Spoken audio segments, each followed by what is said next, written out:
Boards के exam बहुत मुश्किल होते हैं? नहीं सर, ये बस बोर्ड्स एग्जाम ये बनाया हुआ है, बाकी जो स्कूल के एग्जाम होते हैं उनसे तो अच्छा ही मजा आता है पेपर देने में। बिल्कुल। मम्मी पापा का क्या था? बिल्कुल उनको सर, क्या लग रहा था कि बहुत इतने खुश। परसेंट ले आएगी ये? उनको कहीं ना कहीं विश्वास था, आज तक मुझे तो शो नहीं करा है कि था या नहीं था, जो भी है, लेकिन हाँ सपोर्ट उनका पूरे साल रहा है। ह्यूमैनिटीज़ का कंटेंट सर यूट्यूब पे बहुत कम है, और ठीक है। अड्डा ने ये बहुत अच्छा इनिशिएटिव है इनका कि मतलब आपने हर सब्जेक्ट के लिए टीचर्स, इकोनॉमिक्स हो, हालांकि मेरे पास इकोनॉमिक्स नहीं था, हिस्ट्री हो, पॉलिटिकल हो, ज्योग्राफी हो, सब सब्जेक्ट्स यहाँ पे आप पढ़ सकते हैं। देखो पेड बैच में आपको एक क्लोज इन्वायरमेंट मिलता है, आपको वो बच्चे मिलते हैं जो सिर्फ पढ़ने के लिए आए हैं, ठीक है। और वो सिर्फ एक सब्जेक्ट में आपको एक ग्रुप भी मिलेगा जहाँ क्वेश्चंस पूछे जा रहे हैं, आप आंसर दे रहे हो, टीचर भी थोड़ा पेड बैच में तो थोड़ा क्लोज होते ही हैं सर। हेलो देयर स्टूडेंट्स, कैसे हैं आप सब लोग? मैं मोइन पठान एक बार फिर से आप सब लोगों के सामने, और आज हम लोग स्टार्ट करने वाले हैं।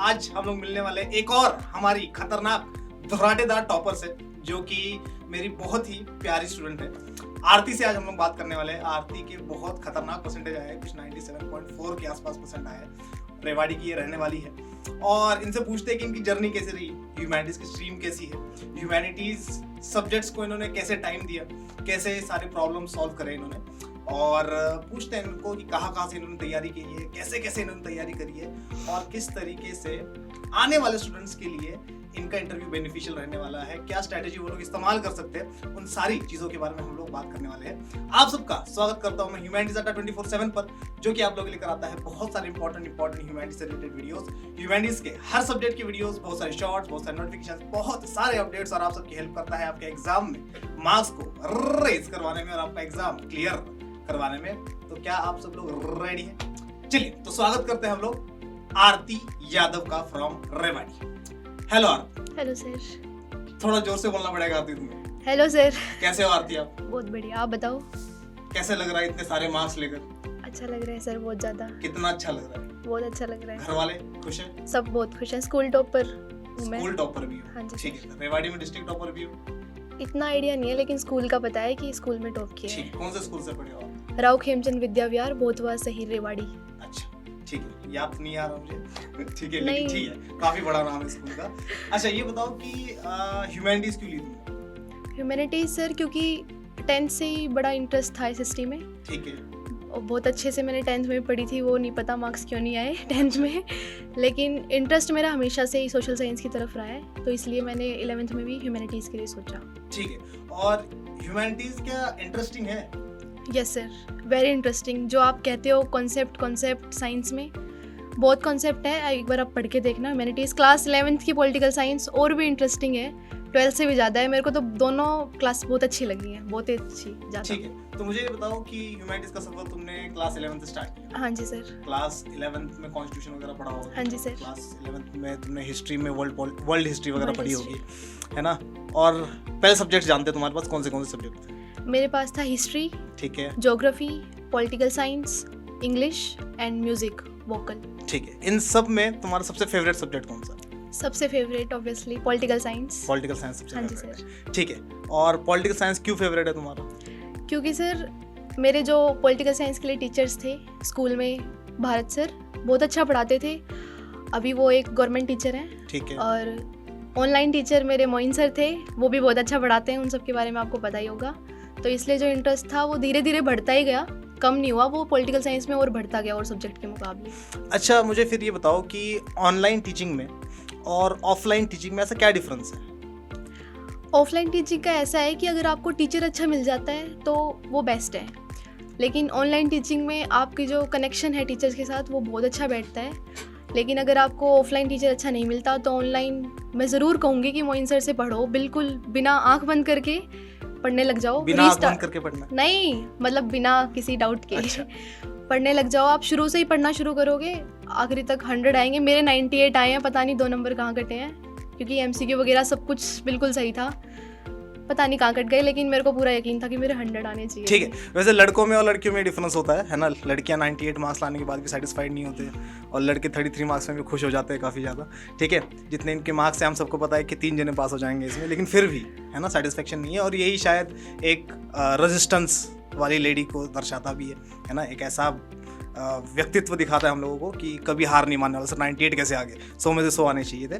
अच्छा, तो अब आने वाले बच्चे जो है हमारे, वो तुम्हारा इंटरव्यू देखेंगे और बहुत सारे बच्चे देखेंगे, क्योंकि पूरा साल तुम्हारी वीडियो चलेगी और उसके बाद भी तुम्हारी वीडियो चलती रहेगी ये वाली। तो बच्चे सबसे पहले यही पूछेंगे कि दीदी कभी कभी बैठ जाते हैं हम लोग पढ़ने के लिए, बोर बहुत हो जाते हैं, कैसे बोरियत दूर करें? देखो, ये चीज़ें बिल्कुल नॉर्मल है, मेरे साथ भी हुई है, आपके साथ भी ज़रूर होंगी।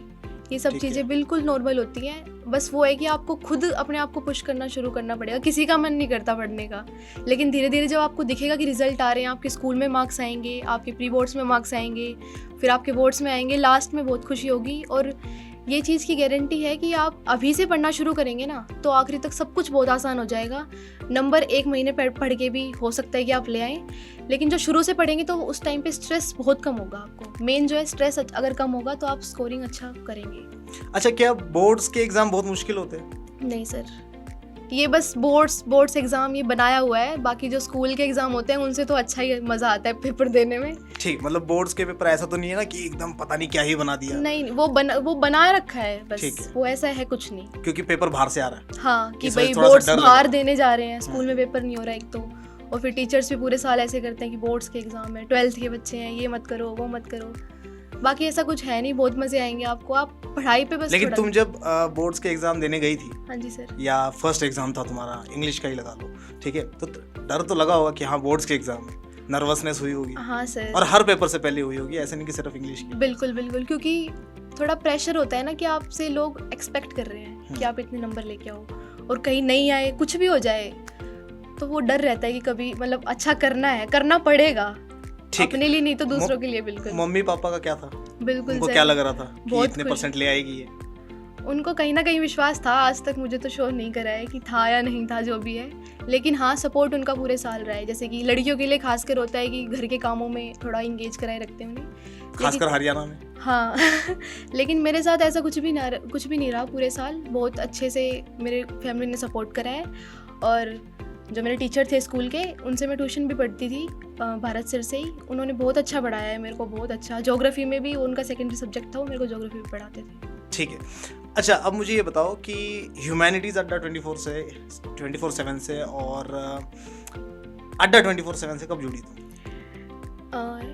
अबाउट दिसंबर के आसपास मैंने, जैसे आपने आरंभ वाला जो आपका प्लेलिस्ट है यूट्यूब पे, उसमें आपने एडिशनल टॉपिक अलग अलग वीडियो में पढ़ाए हुए हैं जो ऐड हुए थे बाद में, तो वो सब मैंने पढ़े थे। फिर धीरे धीरे और भी चीज़ें पढ़ती गई, ऐसे कोई पर्टिकुलर वो तो नहीं था, बैच में मैं इनरोल नहीं थी। लेकिन फिर आपकी जो रीस्टार्ट सीरीज़ आई थी, वो जो बीच का जो हमारा गैप था बोर्ड्स में, वो तो मतलब इतनी अच्छी सीरीज़ थी ना, वो मैंने पूरी फॉलो करी है, उससे बिल्कुल अच्छे से पढ़ाया। आप सर से पढ़ेंगे, सर का जो तरीका है पढ़ाने का बोर्ड्स पे, जो सर खुद से पढ़ाते हैं ना, विदाउट एनी स्लाइड वगैरह, जो खुद लिख के पढ़ाते हैं, वो बहुत अच्छा पढ़ाते हैं सर।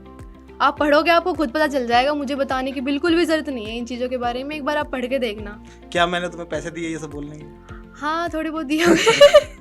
नहीं बिल्कुल नहीं दिया, ऐसा कुछ भी नहीं है। मेरी सर से कल ही बात हुई थी और आज मैं यहाँ पे हूँ। कल ये बोल रही थी मुझे कॉल करके कि सर आप देख लेना, आप मेरा मजाक मत करना, वरना मैं भी आप ही की स्टूडेंट हूँ। ठीक है। तरीके अच्छा, मेरे पास भी बहुत है। ठीक है। अब आरती से जानते हैं, आरती रीस्टार्ट वाली सीरीज की बात करी थी। हाँ जी सर। पॉलिटिकल साइंस के लिए ऐसे ही अपने पास इंग्लिश के लिए इंग्लिश में नहीं आया था आदित्य सर का, और अनीता मैम के पास अपने हिस्ट्री जुनून आया था उनका। तो जो ह्यूमैनिटीज़ अड्डा जिस तरीके का कंटेंट लेकर आता है, तो उससे कितना फ़ायदा हो सकता है, तुम्हें भी कितना हुआ और आने वाले बच्चों को कितना हो सकता है? ह्यूमैनिटीज़ का कंटेंट सर यूट्यूब पे बहुत कम है, और अड्डा ने ये बहुत अच्छा इनिशिएटिव है इनका कि मतलब आपने हर सब्जेक्ट के लिए टीचर्स, इकोनॉमिक्स हो, हालांकि मेरे पास इकोनॉमिक्स नहीं था, हिस्ट्री हो, पॉलिटिकल हो, ज्योग्राफी हो, सब सब्जेक्ट्स यहाँ पे आप पढ़ सकते हैं। मैंने ज़्यादातर पॉलिटिकल साइंस पढ़ा है, और इंग्लिश के कुछ आदित्य सर के मैंने वीडियोस देखे थे लास्ट टाइम पे, बाकी हिस्ट्री तो मैंने सर पढ़ी नहीं है इतनी। ठीक है। अच्छा, मुझे ये बताओ कि तुम प्रतिज्ञा 1.0 की भी स्टूडेंट रही हो। हाँ जी सर। है ना, तुमने पेड बैच भी लिया है। यूट्यूब पे पढ़ने में और पेड बैच में पढ़ने में कितना डिफरेंस है? देखो, पेड बैच में आपको एक क्लोज इन्वायरमेंट मिलता है, आपको वो बच्चे मिलते हैं जो सिर्फ पढ़ने के लिए आए हैं। ठीक है। और वो सिर्फ एक सब्जेक्ट में आपको एक ग्रुप भी मिलेगा जहाँ क्वेश्चंस पूछे जा रहे हैं, आप आंसर दे रहे हो, टीचर भी थोड़ा पेड बैच में तो थोड़ा क्लोज होते ही हैं सर। जैसे कि अब मैं पैसे लेते इसलिए, हाँ ये लगा लो, लेकिन यूट्यूब पे क्या है कि कुछ ऐसा कनेक्शन नहीं था, पढ़ती थी आपको पता ही नहीं होगा कि मैं पढ़ रही हूँ, बिल्कुल। लेकिन जब मैं पेड में आई तो आपको पता चला कि हाँ कोई आरती है, वो पढ़ रही है, और आपको फ़ायदा ज़रूर होगा पेड में भी। लेकिन अगर आप अफोर्ड नहीं कर सकते हैं तो यूट्यूब का कंटेंट बेस्ट है, बेटर देन द बेस्ट। ठीक है। और प्रतिज्ञा 1.0 के क्या ऐसे खास चीज़ लगी तुम्हें जिसने तुम्हें हेल्प करा in your CUT examination also, और उससे पहले तुम्हारे बोर्ड्स में भी? सबसे पहले सर मैं आपकी बात करती हूँ। सर पढ़ाते हैं तो सबसे पहले सर खुद बताते हैं उस स्टोरी के बारे में, फिर सर NCERT की लाइंस पढ़ाते हैं। तो यूँ लगा लो कि सब कुछ आपको क्लास में याद हो जाएगा। लेकिन सर कहते भी थे कि पॉलिटिकल साइंस एक ऐसा सब्जेक्ट है जो जितनी जल्दी दिमाग में चढ़ता है उतनी जल्दी उतर भी जाता है। तो आपको रिवीजन करना पड़ेगा, बार बार आप रिवाइज करते रहिए चीज़ों को, बहुत अच्छे से सब कुछ कवर हो जाएगा। अभी बहुत ज़्यादा टाइम है, बच्चे थोड़ा कम पढ़ के भी, जैसे कि 1-2 महीने पढ़ के भी बच्चे लेके आते हैं नंबर, लेकिन अभी आपके पास पूरा टाइम है, पूरा अच्छे से। आप पेड बैच में जाना चाहते हैं आप बिल्कुल जाइए, बहुत अच्छा है वो भी। पॉलिटिकल साइंस के लिए तो मैं फुल गारंटी दे सकती हूँ कि आप उसके लिए अगर ज्वाइन कर रहे हैं तो उसमें पक्का आपके फुल आएंगे। मेरे नहीं आए, शायद कहीं ना कहीं कमी रह गई, लेकिन आपके ज़रूर आएंगे अगर आप अभी से मेहनत करेंगे तो। ठीक है। और मुझे ये बताओ कि आने वाले बच्चे, एक इनके दिमाग में ये होगा कि यार आर्ट्स ले रखी है हमने तो, है ना, हम तो लास्ट में 1 महीना पढ़ लेंगे और हमारे आ जाएंगे धुर्राटेदार नंबर। क्या ये ऐसा पॉसिबल है? ऐसा पॉसिबल बिल्कुल भी नहीं है। आप अभी से पढ़ना शुरू कीजिए, तभी आपको अच्छा रिजल्ट मिलेगा। और हो सकता है कि आप ये मैराथन वगैरह देख के या फिर कुछ भी करके ले भी आएँ, लेकिन जो सेटिस्फेक्शन है ना वो आपको पूरे साल पढ़ के जो मेहनत होगी ना उसका ज़रूर मिलेगा। और ह्यूमैनिटीज़ की बात रही तो फिर सर भी पहले साइंस के टीचर रहे हैं, तो अभी आप ह्यूमैनिटीज़ में क्यों है फ़िलहाल, अगर आर्ट्स इतना गंदा सब्जेक्ट है तो? नहीं, आर्ट्स सोसाइटी सिखाता है, आर्ट्स सिखाता है कि कैसे अपन आम आदमी लोगों के साथ रह सकते हैं, रियलिटी पता चलती है, रियलिटी ऑफ द वर्ल्ड पता लगती है हम सर। लोगों को, बहुत इंपॉर्टेंट चीज़ है। और हमें कुछ सच्चाई पता है जो शायद साइंस वालों को ना पता हो, हमें तो काफ़ी कुछ पता है, बहुत ज़्यादा। बिल्कुल सर, है ना। जैसे मैं बताता हूँ कि जब मैं साइंस स्टूडेंट था या साइंस वालों को पढ़ाता था, मेरी ग्रेजुएशन भी साइंस से, तो मैं हमेशा यही बोलता था, मतलब ऐसा हम लोगों को एक अलग घमंड होता था कि हम साइंस वाले, जबकि हमें ये नहीं पता कि प्रेसिडेंट के इलेक्शंस कैसे होते हैं, है ना। हमें ये नहीं पता था कि राज्यसभा में, विधानसभा में, लोकसभा में और विधान परिषद में क्या डिफरेंसेस है। ठीक है, तो अभी हमारे स्कूल में भी साइंस वाले सभी नीचे हैं। ठीक है। हाँ, मार्क्स तो ऑफ कोर्स ह्यूमैनिटीज वाले खींच लेते हैं, सारे बच्चे नहीं खींचते, लेकिन जो पढ़ने लिखने वाले बच्चे, जो शुरू से पढ़ते हैं, उनके अच्छे मार्क्स आते हैं। तो आने वाले बच्चों को अभी से स्टार्ट कर देना चाहिए। बिल्कुल, कंसिस्टेंसी और मेहनत लगातार मतलब ये बिल्कुल आप अभी से शुरू कर देंगे ना तो आपके बहुत अच्छे नंबर आने हैं, नो डाउट। ह्यूमैनिटीज़ आपने लिया, धीरे धीरे इंटरेस्ट भी डेवलप होता जाएगा, ऐसा नहीं है कि कुछ समझ नहीं आएगा बीच में। आप पॉलिटिकल साइंस से शुरू कीजिए, 1st, 2nd, 3rd चैप्टर सब कुछ कंटिन्यूटी में है, बिल्कुल कनेक्टेड चैप्टर्स हैं बिल्कुल। ऐसे ही हिस्ट्री में अगर आपको दिक्कत आती है, जैसे मेरे को बुक 2 में दिक्कत आती थी सर। ठीक है, मिडिवल वाले। हाँ जी सर, लेकिन वो धीरे धीरे लास्ट तक हो गया सब कुछ। पॉलिटिकल साइंस में कॉन्फिडेंस शुरू से ही था कि कहीं ना कहीं अच्छे नंबर आएंगे, क्योंकि जून में मैंने एक बुक अपनी पूरी कर दी थी, जून तक। और उसके बाद पेड बैच, और फिर आपके ऑफलाइन टीचर्स मेरे पास तो थे, ऑफलाइन भी हैं और ऑनलाइन भी टीचर हैं, आज भी कनेक्टेड है दोनों। आपको भी मिलेंगे अगर आप सर से पढ़ेंगे तो, और आप अपनी जर्नी को शुरू कर। अच्छा, एक जो बच्चों को बहुत ज़्यादा बड़ी प्रॉब्लम लगती है, खास कर कि जो अपना बोर्ड्स का एग्ज़ाम स्टार्ट होने वाला होता है, जनवरी, फरवरी, मार्च, अप्रैल और मई आते ये जो 4-5 महीने हैं, इन 4-5 महीनों में सबसे बड़ी प्रॉब्लम होती है टाइम मैनेजमेंट की, है ना, कि कैसे पढ़े सर, इतना सारा सिलेबस, इतने सारे सब्जेक्ट्स, बोर्ड का एग्ज़ाम, पहली बार ऐसा एग्ज़ाम दे रहे कि बाहर से कुछ पेपर आ रहा है, तो किस तरीके से देखते हो, कैसे अपने को टाइम मैनेज करना चाहिए इस टाइम पे? ये बाहर से क्वेश्चन पेपर आ रहा है, सबसे बड़ी टेंशन तो यही बच्चों को देता है। ठीक है, वो आता बुक में से ही है। ज्योग्राफी की आप बात कर लो, आप पॉलिटिकल की बात कर लो, पॉलिटिकल का पेपर हालांकि थोड़ा लेवल का आता है, क्योंकि उसमें कुछ भी स्टेटमेंट दे देंगे, जस्टिफाई, एग्जामिन, तो वो आपको वर्ड्स देखने पड़ेंगे। और रही बात टाइम मैनेजमेंट की, तो अभी से अगर आप शुरू कर रहे हो तो ऐसे कर लो कि एक लैंग्वेज का मैं चैप्टर करूँगा और दो सब्जेक्ट, जैसे कि आज पॉलिटिकल हिस्ट्री कर लिया, जो सब्जेक्ट आपको हार्ड लग रहा है उसको आप डेली पढ़िए। जैसे मेरा होता था कि हिस्ट्री थोड़ा मेरे को हार्ड लगने लग गया था, तो एक दिन पॉलिटिकल हिस्ट्री, 2 दिन वो पढ़ा एक चैप्टर करने के लिए, फिर ज्योग्राफी हिस्ट्री पढ़ लिया। लैंग्वेज को साथ साथ रखिए, मेरे कम आए हैं आपके भी कम आ जाएंगे, लैंग्वेज को अभी से रखिए, वन शॉट के भरोसे मत रहिए, आप पढ़ो खुद इंग्लिश की बुक। लैंग्वेज में कितने मार्क्स हैं इनसे पूछते हैं, कितने मार्क्स है लैंग्वेज में? 92। ये कम है, ठीक है, चलिए, बहुत अच्छा। और सब्जेक्ट के मुकाबले कम है, सब में 95 अबव है। ठीक है। अच्छा, अब मुझे ये बताओ कि बीइंग अ गर्ल, हाँ जी, ठीक है, घर के भी काम करने पड़ते हैं, कह सकते हैं? हाँ, कह सकते हो। मेरे घर में मुझे भी काम करना पड़ता है, इसलिए क्योंकि हम 2 भाई हैं, ठीक है, तो हमारे पास ऑप्शन नहीं है। ठीक है, लेकिन तुम्हारे पास कौन कौन सिबलिंग्स हैं, मतलब कौन कौन भाई बहन है तुम्हारे? मेरा बड़ा भाई है सर, वो ठीक भी है। 12th ही पास आउट है। जी, और कोई है घर में? नहीं, बड़ा भाई कितना घर का काम करता है? बड़ा भाई बाहर के काम करता है, मतलब जैसे कोई कुछ लेके आना हो, वो तो वही है बाहर के कि काम, गेड़ी लगाना टाइप से? हाँ, अच्छा, लड़कों का तो यही होता है घर में। हमारा लड़कियों का क्या होता है कि थोड़ा कम बाहर ठीक। हरियाणा तुम में सच में आप- काम करती थी घर में? सच में तो सर नहीं करती थी, नहीं मतलब करती। बहुत कम करती थी। ठीक, तुम ऐसे क्रेडिट भी- क्यों ले रही हो फिर? कहाँ ले रही हूँ, मैंने बोला ही नहीं। बाहर का काम घर का मम्मी करती है ना, ऑब्वियसली वो घर का काम नहीं करता। तो मम्मी पापा में सबसे ज्यादा सपोर्ट कहाँ से आया तुम्हें? मेरे को तो सर दोनों का ही रहा है सपोर्ट। तो फिर भी मम्मी ज्यादा किसका?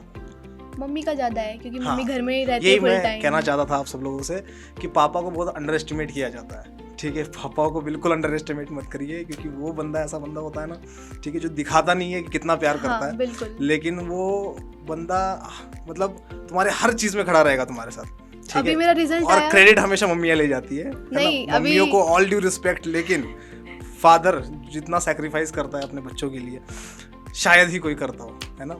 मदर तो क्वीन है ही घर की, बिल्कुल। लेकिन जो फादर का रोल है बहुत इंपॉर्टेंट है, कि बहुत इंपॉर्टेंट पिलर है ना।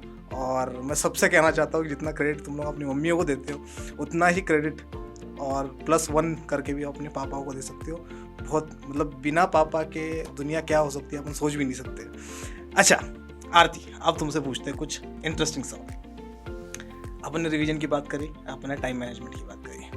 मुझे बताओ कि तुमने कहा कि तुम्हें सबसे पसंदीदा सब्जेक्ट पॉलिटिकल साइंस लगता हाँ है, जी सर। सबसे इजीएस्ट सब्जेक्ट कौन सा लगता है? सबसे इजी जो फेवरेट होता है वही इजी होता है सर। मेरे लिए तो पॉलिटिकल साइंस फिलहाल इजी था। इजी था। टीचर्स के रोल की वजह से? बिल्कुल। टीचर्स का मेरे रोल दोनों टीचर्स, भारत सर और मोइन सर, इनकी वजह से ही मेरे को सब्जेक्ट इजी लगा है। ठीक है। ज्योग्राफी शुरुआत में मेरे को ऐसा लगता था, मैं बोलती भी थी अपने टीचर को कि इसमें नहीं होंगे फुल, पॉलिटिकल में आएंगे बस, ज्योग्राफी में नहीं आएंगे। लेकिन लेकिन वो हुआ उल्टा उल्टा। गया कि ज्योग्राफी में आ गए। पेपर सर ज्योग्राफी का थोड़ा वैसा आता है, मतलब एनसीईआरटी के बैकअप क्वेश्चन भी अगर आप करोगे ना, वो भी ज़रूरी होते हैं। जो पॉलिटिकल में अब मेरे में एक क्वेश्चन था जैसे इंडिया की सिक्योरिटी स्ट्रेटेजी का, तो उसमें जो फर्स्ट थी वो डिफाइन करनी आ गई थी, सेकंड या फर्स्ट थी, तो अब उसमें खुद से करना पड़ेगा आपको। अब यूँ नहीं है कि इसका कोई आंसर है या रट्टा मार रखा है। और ज्योग्राफी में क्या होता है कि अगर आपको नहीं भी आता ना कुछ, तो आप लिख सकते हैं आंसर। अच्छा, बाकी फ्लो political- चार्ट वगैरह जो होते हैं वो बड़े हाँ, इंपॉर्टेंट। फ्लो चार्ट्स का कितना इंपॉर्टेंट रोल है। मान लो कि तुम पेपर दे रही हो, बिल्कुल है ना, सर। तुमने क्या करा, 6 नंबर के क्वेश्चन पहले कर लिया, हाँ जी। एमसीक्यूज तुमने कर लिया किसी भी सब्जेक्ट, ठीक है। और मान लो कि टाइम खत्म होने वाला 1 मिनट बचा है और तुम्हारा 4 नंबर का एक क्वेश्चन बचा है, तो अब तुम्हारे पास इतना टाइम तो नहीं है कि तुम लिख दो 4 नंबर का, क्योंकि पेपर कलेक्ट हो रहे हैं, ठीक है।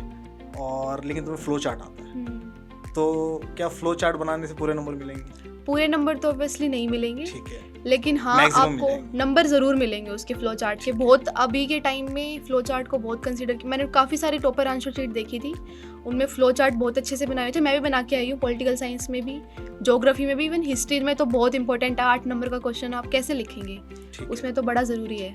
तो ये सब चीज़ें अगर आप अभी डालने लग जाओ अपनी आंसर राइटिंग में, आगे जाके सब कुछ इतना कोई बड़ा वो नहीं है। फ्लो चार्ट में क्या है, बस उन बातों को छोटे छोटे पॉइंट में डालना है आपको। ठीक है। अच्छा, मैप्स वगैरह की कैसे हेल्प हुई तुम्हारी? मैप्स हो गए, कार्टून्स हो गए, पैसेज बेस्ड क्वेश्चन हो गए, या तुम भी एटीट्यूड में थी?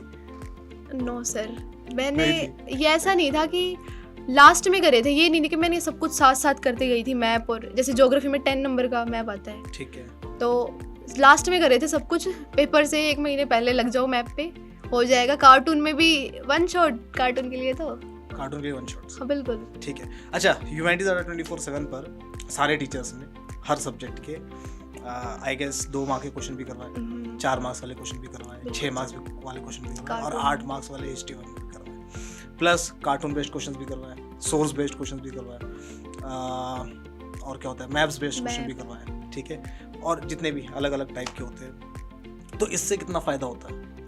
इससे ये होता है कि कुछ बच्चों को आइडिया नहीं होता। अब जैसे शुरू में कॉम्पिटेंसी बेस्ड क्वेश्चन आए थे तो पता नहीं क्या आ गया, लेकिन अभी टीचर्स ने ऑनलाइन सब कुछ इजी बनाया हुआ है। आप बस सर्च करो और पढ़ो, बस आपका ये काम रह गया। आपको ये ढूंढना नहीं है कहाँ है क्या नहीं है।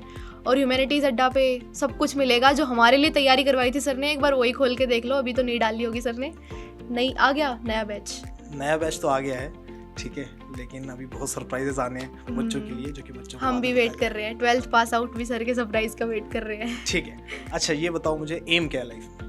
M sir IAS officer. IAS officer बनना है, जी सर। ठीक है। और IAS ऑफिसर बनने से पहले अभी बात करते हैं अपन, तुमने अभी CUT का एग्जाम भी दिया होगा। हाँ जी सर। CUT का एग्जाम कैसा हुआ था? अच्छा हुआ CUT का एग्ज़ाम, ज्योग्राफी का भी अच्छा हुआ और पॉलिटिकल साइंस का भी अच्छा हुआ। हिस्ट्री का मैंने आपको बताया था कि दे नहीं पाई थी, ठीक है। और इंग्लिश का कल है। अच्छा कल है अभी एग्जाम तुम्हारा बचा हुआ 29 हाँ, फरीदाबाद है। फरीदाबाद में, ठीक है। और GT मेरे पास नहीं था सर। नहीं लिया था? हाँ, ये भी एक मेरी मिस्टेक रही कि मैंने GT नहीं लिया, क्योंकि अगर आप लेते तो आप और यूनिवर्सिटी के लिए एलिजिबल हो जाते। मोइन सर जो बार बार चीख के कह रहे थे ले लो, वो देखा नहीं था मैंने कि ऐसा भी है, लेकिन मैंने सर के पास कॉल करा तो सर ने बताया। बाकी जो सब्जेक्ट पढ़े थे उनका अच्छा हुआ है। बोर्ड के लिए CUT के लिए कुछ अलग तैयारी नहीं है। सबसे बड़ा मिथ तो यही है कि CUT के लिए कुछ अलग पढ़ना पड़ेगा। आप अपनी NCERTs पे फोकस करो। NCERT के साइड में जो जगह होती है वो ऐसे ही फालतू के लिए नहीं है, उनमें नोट्स बनाओ। सबसे बड़ा असर होता है कि नोट्स, बच्चे नोट्स में लिखने में लगे रहते हैं, ठीक है। उसमें ये नहीं है आप 2 बार NCERT को रीड करो, 3 बार NCERT को रीड करो, फिर देखो कि क्या चीज़ें जो मैं भूल रहा हूँ, उसको लिखो, फिर उसके नोट्स बनाओ। ऐसे नहीं है कि आप बस लिखे जा रहे हो, नोट्स बना उनको रख रहे हो, फिर पढ़नी NCERT है, नोट्स बना के रखे हुए हैं, ऐसा नहीं करना है। शॉर्ट नोट्स कितना हेल्प करते हैं? शॉर्ट नोट्स बहुत हेल्प करते हैं। शॉर्ट नोट्स में वो चीज़ें होनी चाहिए जो आपको आप रिमेंबर नहीं कर पा रहे, और डेट्स का होता है एक तो डेट्स कंसेप्ट क्लियर है, डेट्स धीरे धीरे अपने आप याद होती जाएंगी। आप खुद देखोगे अभी शुरुआत में थोड़ा लग रहा होगा आपको डिफिकल्ट, लेकिन धीरे धीरे आखिर तक चाहे वो हिस्ट्री की डेट्स हो या पॉलिटिकल साइंस की, आपको अच्छे से याद हो जाएंगी। ठीक है, मुझे ये बताओ कि CUT का जो एग्ज़ाम होता है अपना, वो कम्प्लीटली ऑब्जेक्टिव होता है? हाँ जी सर। और जो हिस्ट्री का अपना मतलब इसका बोर्ड्स का जो एग्ज़ाम होता है वो सब्जेक्टिव होता है, तो कैसे गियर शिफ्ट कर रहे हैं इसमें, कैसे मतलब सब्जेक्टिव से ऑब्जेक्टिव? क्योंकि बहुत सारे बच्चे होते हैं जिनको OMR फिल करने में बहुत प्रॉब्लम आई होगी इस बार, और आई भी है।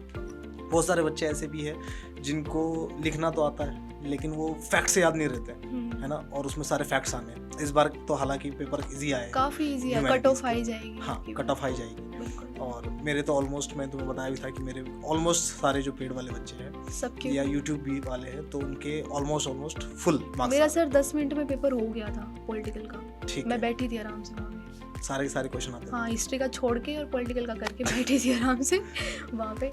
50 के 50 क्वेश्चन आते थे। हाँ, बहुत ही इजी पेपर। बाम से अभी एक दिन पहले ही मैंने कॉल करा, मेरा राइज ऑफ पॉपुलर मूवमेंट वाला चैप्टर रह गया था। ठीक है। तो मैंने सर के पास कॉल करा, भारत सर के पास, तो उन्होंने 2 क्वेश्चन बताया, बाम साहब की फुल फॉर्म क्या होती है, ऐसे ही पूछा उन्होंने। ठीक है। वो मेरा पहले पेज पे क्वेश्चन था। दूसरा था BSP के फाउंडर। मतलब जो सोचा था ना हमने कि पेपर इतना हार्ड आएगा, जिस लेवल की सर तैयारी करवाते, टाइमलाइन रट लो, ये याद कर लो, ये सब कुछ नहीं आया। बहुत ही तेहरान कॉन्फ्रेंस सब रखा रह गया। बड़ा इजी पेपर आया। याल्टा कॉन्फ्रेंस तो आया था, याल्टा कॉन्फ्रेंस तो हाँ, वो आया था। उसमें बिग 3 वाला जो था वो, हाँ, वो आया था। ठीक है। और क्या, और बताओ तुम अपने हिसाब से कुछ। और सब क्या बताऊं सर, मैंने जो आप पूछो वो बताऊंगी। ठीक है, ऐसे तो आप लोगों को भी आधे से कुछ क्वेश्चन पूछना है तो आप लोग भी वीडियो के नीचे कमेंट सेक्शन में लिख सकते हो, बहुत सारे क्वेश्चन लिख सकते हो। आरती उसका पढ़ के जवाब दे देगी 100%, है ना। और आरती कुछ गाइडेंस दे दो बच्चों को, आने वाले क्या करना चाहिए, कैसे पढ़ाई करनी चाहिए, किन से पढ़ना चाहिए, किससे जुड़ना चाहिए, और कैसे तैयारी करनी चाहिए। देखो, अभी शुरुआत है बिल्कुल। अगर आप अभी से, मेन बात यही है कि अगर आप लास्ट के लिए छोड़ दोगे, स्ट्रेस आपको होगा, रिजल्ट आपका ख़राब होगा। आप अभी से पढ़ना शुरू करो, थोड़ा थोड़ा हालांकि, लेकिन करो ज़रूर। अब आप इतना भी टाइम है आपके पास कि आप एक वीक में एक चैप्टर पूरा करो, बहुत टाइम है अभी आपके पास। 15 दिन में भी कर सकते। बिल्कुल, अभी से करोगे, आगे जाके बिल्कुल भी स्ट्रेस नहीं होगा। कंसिस्टेंसी मेंटेन रखो अपनी, डेली पढ़ो। 1-2 दिन बीच में ज़रूर आएंगे, उनके लिए इतना वो पहाड़ मत बनाओ, अरे रह गया, पढ़ने का मन नहीं करता। किसी का नहीं करता, पढ़ना पड़ता है, लेकिन कुछ करना है ज़िंदगी में तो पढ़ना तो पड़ेगा। और मेरा भाई बोलता भी था कि तू तो पढ़ाई के अलावा कुछ कर भी नहीं सकती, तेरी तो मजबूरी हो गई है पढ़ना। तो वही है। पढ़ाई के अलावा क्या करती हो? पढ़ाई के अलावा कुछ नहीं करती सर मैं। इसलिए बोलता है भाई। हाँ, लेकिन मैं डेली, ऐसा नहीं है कि घर में ही रहती हूँ, मैं डेली शाम को घूमने जाती हूँ बाहर 1 घंटे वॉक के लिए। ठीक है। तो अपने हेल्थ पे भी ध्यान रखो, पढ़ाई पे ध्यान रखो, और अगर जो भी आपका हॉबी है उस पे ध्यान रखो। फ़ोन चलाना नहीं होना चाहिए हॉबी। कभी आपको लगे कि मेरा तो फ्री टाइम फ़ोन का होता है, नहीं। बाकी अभी से शुरू करो। अगर आपको पेड बैच लेना है तो ज़रूर लो। बेस्ट टीचर हैं, चाहे वो रुबाइका मैम हो, मोइन सर हो, अनीता मैम हो। बाकी मैंने सबसे ज़्यादा मोइन सर से पढ़ा है, तो मैं उनके लिए गारंटी दे सकती हूँ आपके पक्का 100 आउट ऑफ 100 ज़रूर आएंगे। चलिए, तो ये थी हमारे साथ आरती। बहुत अच्छा लगा आपसे मिलकर, है ना। और ऑल द वेरी बेस्ट। आपका जो गोल है उसमें भी पूरी तैयारी करो, दोबारा से रीस्टार्ट करो, है ना। और ऐसे ही मिलते रहेंगे अपन। CUT के एग्ज़ाम के बाद, CUT के रिजल्ट के बाद दोबारा हो सकता है कि मैं तुम्हें बुलाऊं, ठीक है, तब भी मिलेंगे। और ये थी आरती यादव फ्रॉम रेवाड़ी, है ना। इन्होंने अपने घर वालों का, अपने रिश्तेदारों का, अपने टीचर्स का, ह्यूमैनिटीज़ अड्डा 24/7 का और अपने गांव का नाम काफ़ी रोशन किया है ना। आपको भी इससे इंस्पिरेशन लेनी चाहिए और ऐसे ही इम्पोर्टेंट वीडियोस लेकर और टॉपर्स इंटरव्यू लेकर मैं मोइन पठान आप लोगों के सामने रोज़ बरोज़ आता रहूँगा। तब तक के लिए मोइन पठान आप सबसे कहता है जय हिंद।